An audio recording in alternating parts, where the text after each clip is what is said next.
13वें अध्याय में क्षेत्र और क्षेत्रज्ञ का वर्णन। इंद्रियार्थेषु वैराग्यम अनहंकार एव च जन्म मृत्यु जरा व्याधि दुख दोषान दर्शन। भगवान ने अर्जुन से कहा कि संसार में स्वर्ग और नरक क्या ये सहज में हम जान लेते हैं। जिस समय हम अपनी इंद्रियों को अपने वश में कर लेते हैं, हमारी जरा सी चाय नहीं मिली तो सर तड़कने लगा, परेशानी होने लगी। बीड़ी पीने को नहीं मिली तो बेचैन होने लगा व्यक्ति। ये इंद्रियां विषयों में डूब गई और इस कारण से इंद्रियां व्यक्ति को दुख देती है।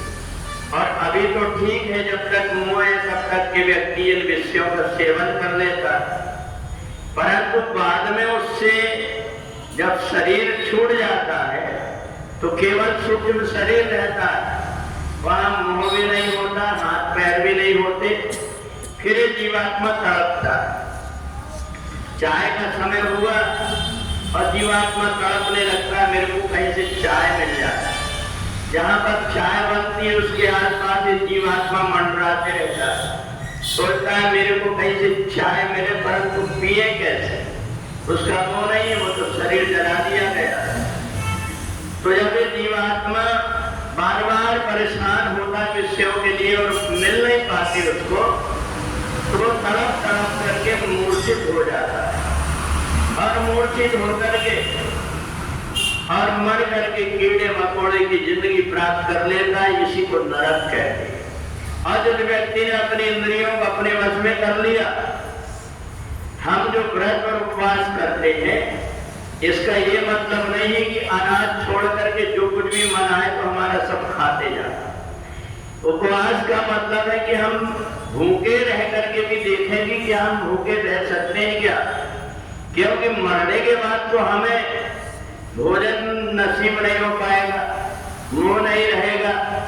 इसलिए जब उस जीवात्मा के नाम से थाली निकाल करके रखते हो, आत्मा घूमते रहता है, रोते रहता है, ये भोजन में बड़े चाव से खाता था और मैं तड़प रहा हूं भूख के कारण, अंदर भूख लगी परंतु ये भोजन मेरे अंदर क्यों नहीं जा रहा।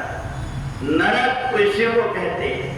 ये जीवात्मा अपनी इंद्रियों को जब ऐसा विषयों में फंसा देता है और मरने के बाद में जब तड़पता है तो भगवान कहते तू इंद्रियों का गुलाम रहा है, इसलिए जा तू नरक में ही पड़ा रहे।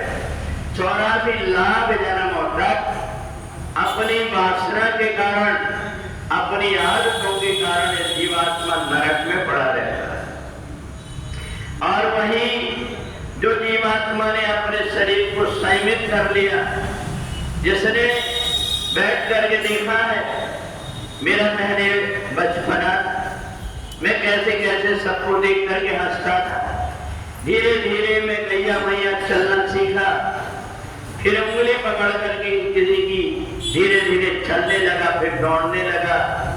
मेरा ये शरीर कितना सुंदर था, धीरे धीरे जवानी आई, फिर घर गृहस्थी में पड़ करके धीरे धीरे मेरा बुढ़ापा आ गया।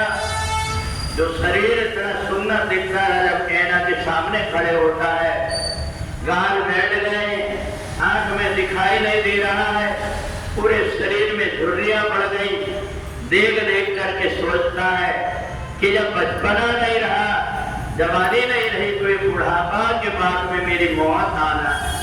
तो ऐसा मान करके जो व्यक्ति अपने आप को परमात्मा में समर्पित कर देता है, और जब परमात्मा को समर्पित कर देता है तो हर समय उठते बैठते चलते फिरते केवल उसको परमात्मा की याद रहती है।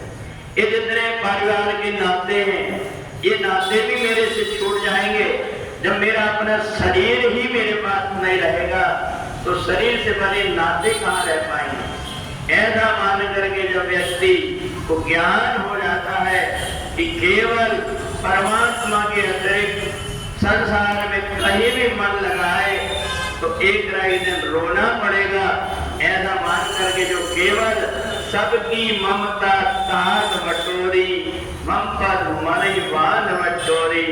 जो सबकी प्रेम की ममता परमात्मा से जोड़ देता है, उसको सीधा शरीर छोड़ करके स्वर्ग चला जाता है। और इसलिए भगवान ने 13वें अध्याय में क्षेत्र और क्षेत्र के बताया। ये शरीर में रहने वाली आत्मा जीवात्मा को बार बार सचेत करते रहती है कि तू संसार की तरफ मत देख, परमात्मा की तरफ देख, तो तेरा जन्म और मरण का बंधन छूट जाएगा। अगर ये विषय में इंद्रियों में पड़ा रहेगा तो पता नहीं कितने जन्म तक जन्म मरण में पड़ना पड़ेगा।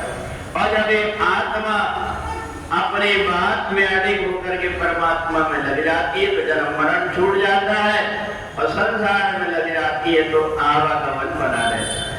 पूरी वृंदावन बिहारी लाल